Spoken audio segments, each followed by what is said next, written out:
Hello guys, आपका मेरे channel smart study में स्वागत है। आज हम शिक्षा निदेशालय की तरफ से दी जाने वाली कार्य पत्रक नंबर 32 करेंगे, जो कि क्लास 7th की है और विषय है हिंदी। ये वर्कशीट 24 नवंबर 2021 की है। तो आइए शुरू करते हैं आज की वर्कशीट। आज हम रहीम जी के दोहे का अंतिम भाग पढ़ेंगे। आज हम क्या पढ़ने वाले हैं? रहीम जी के दोहे। हमने पिछली वर्कशीट में भी रहीम जी के दोहे पढ़े थे। आज की वर्कशीट में हम और भी इंटरेस्टिंग दोहे पढ़ने वाले हैं। तो आइए देखते हैं क्या कहा गया है। मैंने पहले भी बताया था, ये दोहे सिर्फ पढ़ने के लिए नहीं होते, इनका जो सार होता है हमें अपने जीवन में उतारना होता है। तो देखो क्या कहा गया है, कितनी गहरी बातें होती हैं इन दोहों के अंदर। आज हम देखते हैं। तरुवर फल नहीं खात है, सरवर पियत न पान, कहे रहीम पर काज हित, संपत्ति संचय सुजान। देखो क्या कह रहे हैं, तरुवर फल नहीं खाता है, मतलब कि कोई पेड़ अपना फल खुद नहीं खाता है। सरवर पियत न पान, मतलब जो सरोवर है वो अपना पानी खुद नहीं पीता है। कहे रहीम पर काज हित, रहीम जी कहते हैं कि परोपकार करो, अपनी जो संपत्ति है, अपना धन इकट्ठा करो दूसरों की मदद के लिए।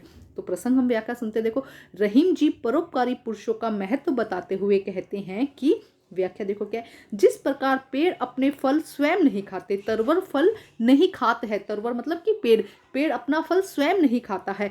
सरोवर अपना पानी स्वयं नहीं पीते हैं। सरवर पियत न पान, कहे रहीम पर काज हित। उसी प्रकार परोपकारी या सज्जन पुरुष दूसरों के भले के लिए ही अपनी संपत्ति का संचय करते हैं, अर्थात दूसरों की सहायता करने के लिए ही धन इकट्ठा करते हैं और उनकी सहायता करते हैं। देखो कितनी गहरी बात कही गई है कि देखो जिस प्रकार एक पेड़ खुद अपना जो फल है वो नहीं खाता है, सरोवर अपना पानी नहीं पीता है, वो भी क्या करते हैं? दूसरों के लिए करते हैं। इसीलिए हमें भी दूसरों के लिए क्या करनी चाहिए? दूसरों की सहायता करनी चाहिए।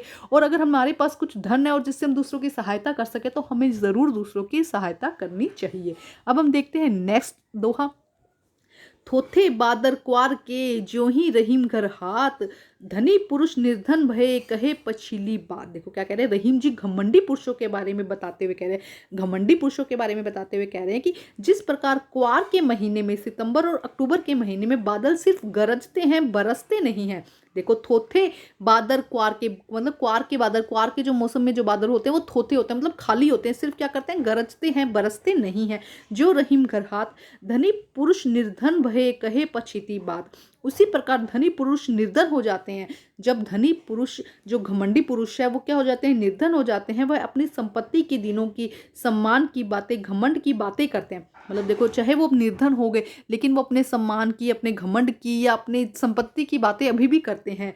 वे अपने वर्तमान स्थिति को सुधारने का प्रयास बिल्कुल भी नहीं करते। अगर उनके साथ कुछ अनघटित हो गया है तो उससे सुधारने का प्रयास नहीं करते, बल्कि अपनी पास्ट की बातें, भाई मैं ऐसा हुआ करता था, मेरे पास ये था, मेरे पास वो था, वही बातें करते हैं। जिस तरह से जो क्वार के महीने में बादल आते सिर्फ गरजते हैं, बरसते नहीं हैं, ऐसे ही जो धनी और घमंडी पुरुष होते हैं वो क्या करते हैं? जब निर्धन हो जाते हैं तो सिर्फ अपना गुणगान करते रहते हैं, कुछ मेहनत करके कुछ उसे, अपना जो बिगड़ गया है उसे सुलझाने की कोशिश नहीं करते हैं। अब देखते हैं नेक्स्ट। धरती की सी रीत है, शीत घाम और मेह, जैसे परे सो सही सरहे, त्यों रहीम यह देह। देखो क्या कहा जा रहा है, कितना गहरी बात कही गई है। रहीम जी धरती की तुलना हमारे शरीर से करते हुए कह रहे हैं, धरती की तुलना कहाँ से कर रहे हैं? हमारे शरीर से। कि जिस प्रकार धरती सर्दी, गर्मी, बरसात के मौसम को जिस प्रकार वह होता है उसी प्रकार सह लेती है। धरती, देखो धरती कैसी है, चाहे सर्दी हो, चाहे गर्मी हो, चाहे बरसात हो, कैसा भी मौसम आ जाए वो सह लेती है। उसी प्रकार मनुष्य का शरीर दुख हो, सुख हो, अच्छे हो, बुरे, सभी कर्मों को क्या करता है? सह लेता है। अच्छा समय होता है, बुरा समय होता है, सभी जो भी समय है उसको सह लेता है। तो देखो क्या कहा गया, धरती की सी रीत है, शीत घाम ओ मेह, जैसे परे हो सही रहे, त्यों ही रहीम का दे। वैसे शरीर वैसे ही पड़ा रहता है, चाहे दुख हो चाहे सुख हो, बस वो टाइम निकाल देता है, उसको सह लेता है। ऐसे ही धरती भी सर्दी, गर्मी, बरसात सब मौसम को सह लेती है। तो कितनी गहरी बातें की गई है ना। तीनों ही बहुत ही प्यारी पंक्तियां थी, बहुत ही प्यारे दोहे थे जिनको हमने अच्छे से समझ लिया है। अब यहाँ पे कुछ क्वेश्चंस दिए गए हैं जिन्हें हमें सोल्व करना है। तो क्वेश्चन नंबर 1 देखो क्या कहा गया है, सज्जन पुरुष की क्या पहचान है? सज्जन पुरुष की पहचान क्या है? कि वो धन इकट्ठा करता है दूसरों की सहायता करने के लिए। तो आइए देखते हैं इसका आंसर। तो देखिए, जो व्यक्ति दूसरों की भलाई के लिए, उनकी सहायता करने के लिए धन इकट्ठा करते हैं और दूसरों की सहायता करते हैं, ऐसे ही व्यक्तियों को सज्जन पुरुष कहा जाता है। तो क्या कहेंगे हम? जो व्यक्ति दूसरों की भलाई के लिए, उनकी सहायता करने के लिए धन इकट्ठा करते हैं और उनकी सहायता करते, दूसरों की सहायता भी करते हैं, ऐसे व्यक्तियों को सज्जन पुरुष कहा जाता है। प्रश्न नंबर 2 देखिए क्या कहा गया है। क्वार के महीने में क्या होता है? क्वार के महीने में क्या होता है? बादल सिर्फ गरजते हैं, बरसते नहीं हैं। तो आइए देखते हैं आंसर। तो देखो आंसर, क्वार के महीने में बादल सिर्फ गरजते हैं, बरसते नहीं है। अभी हमने देखा था ना, क्वार के महीने में क्या होता है, सिर्फ बादल गरजते हैं, बरसते नहीं है। अब देखते हैं प्रश्न नंबर 3।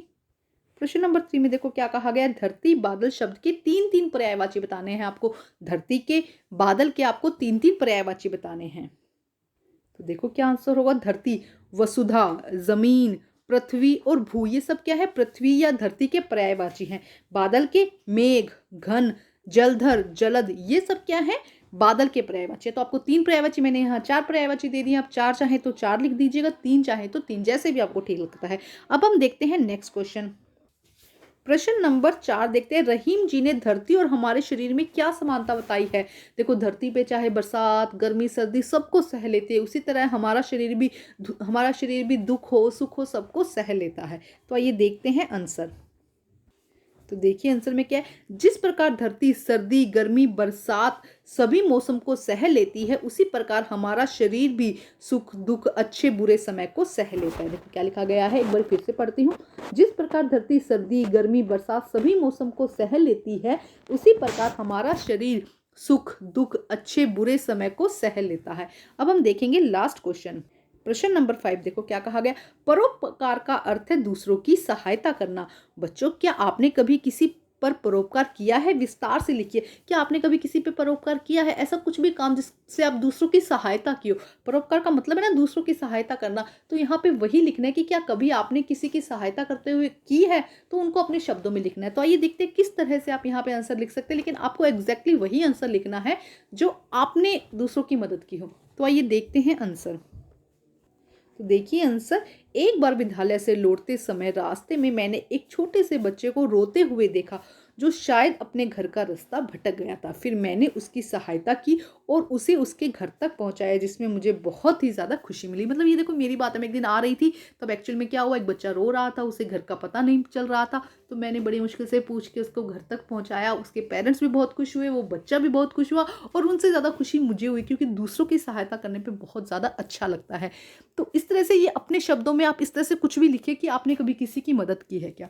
तो ये थी हमारी आज की बहुत ही आसान सी वर्कशीट को कंप्लीट करके अपने टीचर को जरूर चेक करवाइए, और प्लीज मेरे चैनल को लाइक कीजिए, सब्सक्राइब कीजिए और शेयर कीजिए। Thank you.